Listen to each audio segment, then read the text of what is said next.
মই এই মুহূৰ্তত উপস্থিত আছো ধুবুৰী জিলাৰ ফকীৰগঞ্জ থানাৰ অন্তৰ্গত ধাপানপাৰাত আৰু ইয়াতে ব্ৰহ্মপুত্ৰ নদীৰ গৰাখহনীয়াই বৰ্তমান সময়ছোৱাতো কালৰূপ ধাৰণ কৰিছে আৰু মোৰ পিছফালে আপোনালোকে দেখিছে কেমেৰা সহযোগী দেখুৱাব ইয়াৰ যিটো পৰিৱেশ এটা ধৰ্মীয় প্ৰতিষ্ঠান ইয়াতে নেদেখাজনক আৰাধনা কৰা হয় উপাসনা কৰা হয় সেই ধৰ্মীয় অনুষ্ঠান কিন্তু বৰ্তমান নদীৰ গৰ্ভত পৰিছে নদীত যাৰ উপক্ৰম হৈছে এই ধাপানপাৰা জামে মছজিদ মোৰ এটা স্থানীয় ৰাইজ আছে আসলে কথা পাতিবলৈ যত্ন কৰিম আপোনাৰ কাষলৈ আহিছো কি ক'ব বৰ্তমান গৰাখহনী কালৰূপ ধাৰণ কৰিছে এতিয়া কি কম আৰু মোৰ এনেকুৱা মানুহ অৱস্থা মানে কান্দা কাঠি লাগি গৈছে খাওয়া দাওয়া নাই এনেকৈ মানে মোৰ MLMP দেখা নাই জায়গাটো মানে পৰিচ্ছিন্ন বিচ্ছিন্ন হৈ গ'ল আপোনাৰ ঘৰ ভাঙি আছে মোৰ এতিয়া ঘৰটো ভাঙি ক'ত থাকিম ৰাতি বৃষ্টিত ভিজিলো বৰষুণত তিতিলো কাপোৰ খানি ভিজি এতিয়াও মানে কাপোৰ চাপোৰ কৰা নাই ভাত চাত খোৱা নাই নাখাই এনেই কাম কৰি আছো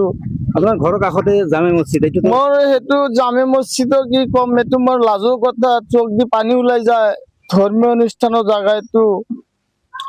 কেইদিন পিছত ভাঙিব লাগিব নেকি এইটোতো ভাঙিব নোৱাৰে মোৰ সমাজত এইটো ভাঙিব নিদিও কিন্তু নদীত যাব আৰু কি কৰিম আৰু পূৰ্বে এনেকুৱা গৈছে নদীত গৈছে তিনিটা গৈছে নদীতে গৈছে সেইটো MLMP মোৰ ৰোধ কৰা নাই জাগাটো ব্যৱস্থাও কৰা নাই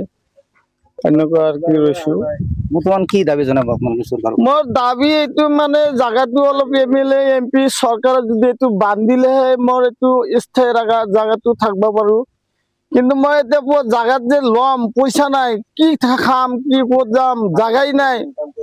এক পোৱা মাটি কিনিবার লাগে 2.5 লাখ 4 লাখ 5 লাখ টকা লাগে কিন্তু ঘৰ ক'ত এই পইচাই নাই কিন্তু জাগা কেনেকৈ কিনিম মই আচলতে এয়া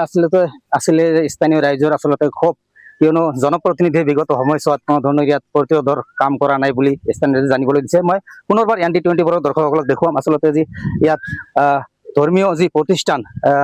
ধাপানপাৰা জামে মছজিদ কিন্তু নৈৰ গৰ্ভত পৰিছে হয়তো আৰু 2 দিনৰ ভিতৰতে কিন্তু এইটো নৈৰ বুকুত বিলীন হৈ যাব এক যি ঐতিহ্য ইয়াত গাঁৱৰ ৰাইজে আহি ইয়াত সমূহীয়াভাৱে ইয়াত নামাজ আদায় কৰে কিন্তু সেই মছজিদখন আজি চকুৰ সন্মুখতেই কিন্তু নৈৰ বুকুত যাৰ উপক্ৰম হৈছে ফকীৰগঞ্জৰ পৰা মই দয়াল দাস ND24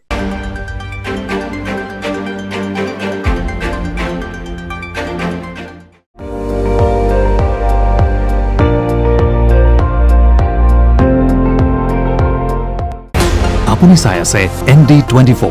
সৰ্বশ্ৰেষ্ঠ নহয় সৰ্বোত্তমৰ দৌৰত